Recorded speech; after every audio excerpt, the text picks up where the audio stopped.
और वीडियो सबसे पहले अपने मोबाइल पर पाने के लिए बेल आइकन को दबाएं। निकाय चुनाव की तैयारियां पूरी जोरों पर हैं।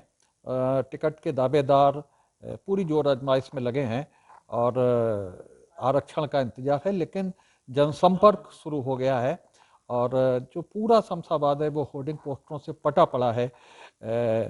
टिकट के लिए अभी प्रतीक्षा है, लेकिन जो संभावित उम्मीदवार हैं उन्हें कहीं ना कहीं सिग्नल मिल गया है और वो पूरी तैयारी में है। समाजवादी पार्टी यहाँ शमशाबाद में बहुत मजबूती से चुनाव लड़ती रही है। पिछली बार भी दूसरे नंबर पर यहाँ समाजवादी पार्टी रही थी और नदीम फारूकी यहाँ पर बहुत सशक्त चेयरमैन रहे हैं नगर पंचायत के। आज हम फिर वो तैयारी में हैं चुनाव लड़ने की। आज हम उनसे बात कर रहे हैं और जानते हैं कि किन किन मुद्दों पर वो इस बार की तैयारी को केंद्रित कर रहे हैं और क्या उनकी तैयारी है अभी तक, कहाँ तक ये चुनाव जो पिछली बार उन्हें डिफीट मिली थी इस बार वो कमी कैसे पूरी करेंगे, कैसे क्या क्या तैयारियां हैं इस बार। देखिए, कोई तैयारियां एट्रेंडम की नहीं है, ना कोई नई तैयारियां हैं, क्योंकि हम राजनीति के क्षेत्र में हैं तो निरंतर हम जनता के बीच रहते हैं। 5 साल तक रहते हैं, 365 दिन रहते हैं, 24 घंटे रहते हैं। इसलिए कोई तैयारी जैसी बात नहीं है। जनता से संवाद रखना भी एक चुनाव की तैयारी होती है और जनता से जुड़ी हुई समस्या का निदान करना, उसको हल करना और उसको आराम देना, राहत देना भी एक काम होता है। हम सत्ता में होते हैं तो विकास कार्य कराते हैं, हम विपक्ष में होते हैं तो विकास कार्य कराए जाने की हम मांग करते हैं। तो यही हमारी प्रिपरेशन मान लीजिए। इसके लिए हम पूरी तरीके से पिछली बार हार हुई थी, क्या क्या सबक लिया हार से? पिछली बार हार से सबक तो लेना ही चाहिए, लिया भी गया। एक्चुअली वो हार तकनीकी हार थी। वोट हमारा जो था वो कुछ कट गया था और हम समझते हैं कि कहीं ना कहीं हम जनता तक और हमें पहुंचना चाहिए थे, अपनी बात हमें और बेहतर तरीके से रखना चाहिए थी।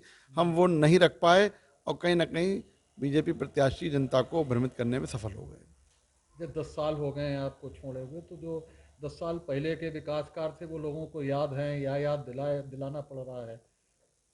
याददाश्त तो लोगों की अच्छी होती है और याददाश्त के रूप में वो इमारतें आज भी अपने आप को दिखा रही हैं कि नदीम फारूकी के प्रयासों से बनी हैं। वो हॉस्पिटल हो, बैंक हो, गेस्ट हाउस हो, लाइब्रेरी हो या पार्क हो, वो चीज़ आज भी शमशाबाद में स्थित है और लंबे टाइम तक रहेगी। और जब उसकी चर्चा होती है तो उसे किसने बनाने का प्रयास किया उसकी वजह जिक्र आता है तो निश्चित तौर पर नदीम फारूकी का जिक्र आता है, इसलिए लोग भूले नहीं हैं। बदलाव का नारा आपने दिया है, आपके होर्डिंग में परिवर्तन की बात करी गई है। जनता परिवर्तन की मांग कर रही है तो वो साथियों ने होर्डिंग हमारे द्वारा नहीं लगाया गया है, यहाँ के नौजवान व्यक्तियों द्वारा लगाया गया है और उन्होंने महसूस किया है कि ये परिवर्तन होना चाहिए। मजबूत उम्मीदवार है भारतीय जनता पार्टी का, रिपीट होने की भी संभावना है, 2 बार के जीते हुए हैं, तो लगता नहीं कि ज़्यादा मोर्चा लेना पड़ेगा? हम जनता में अटूट विश्वास है, जनता का समर्थन दिखाई पड़ रहा है, इसलिए कोई मोर्चा जैसी स्थिति नहीं बनेगी। वैसे कोई मैं सशक्त नहीं मानता हूँ।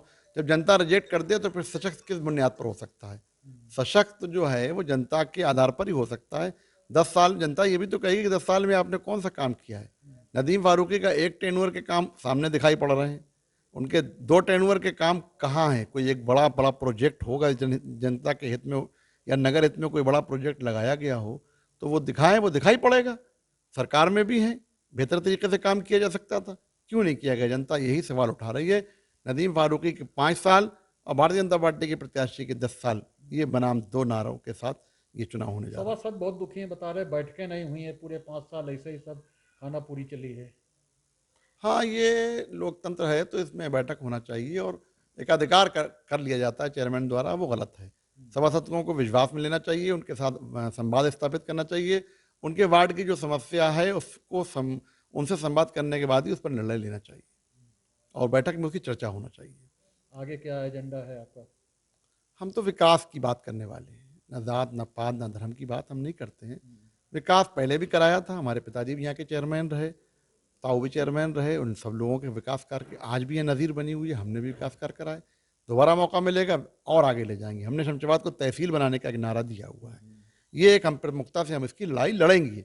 जैसे हमने गंगा के पुल बनाने की लड़ाई लड़ी और हम उसमें सफल हुए, वैसे ये तहसील पुराना शमशाबाद ऐतिहासिक कस्बा है और यहाँ पहले तहसील रही है, तो इसलिए हम तहसील बनाने की हम मांग करेंगे और हम इस नौजवानों के लिए स्टेडियम बनवाएंगे और हम महिला डिग्री कॉलेज बनाएंगे। ये हमारे प्रमुखता से है एजेंडा, और भी जैसे समय आएगा और जैसी आवश्यकता होगी उस हिसाब से विकास को प्राथमिकता दी जाएगी। ये विकास पर पूरा चुनाव केंद्रित करने की बात नदीम फारूकी साहब कह रहे हैं, और पहले भी जो अपने पहले कार्यकाल में इन्होंने विकास कार्य कराए हैं वो भी जनता उनको भी संज्ञान ले, उनका भी प्रचार किया जाएगा, ताकि फिर वो लोग उस पर नज़र रखें और उस वानगी को लेकर के आगे आने वाले चुनाव में फिर समाजवादी पार्टी को, नदीम फारूकी साहब को वोट दें। ये इनका एजेंडा है नदीम फारूकी साहब का। तो आज की इस बातचीत में बस इतना ही। नमस्कार।